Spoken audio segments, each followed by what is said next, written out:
son daraki hay go to humtanta haajuji mon darode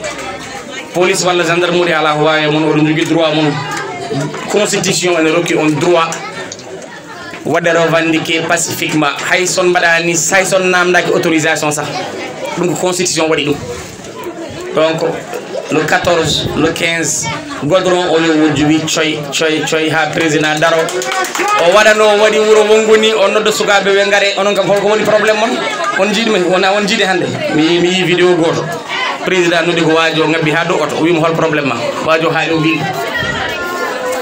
kalen président hol problème aji men président sena wawi nyawdal en so wawa wodo nel kam ministre makko wala maire makko wala conseiller makko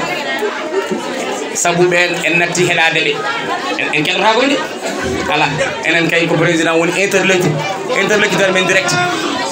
godo ala so dum benni eden ngandi commune na baadi c'est vrai depuis acte 3 décentralisation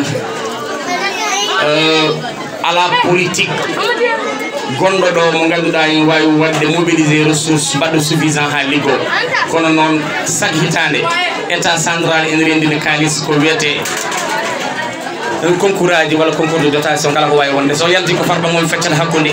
on nawa 75% ko heddi ko tota Mamadou Mouri Diow wala tota Moussa Bafar Thiam sa wi maire to gelel min woni we mi Moussa farba ngo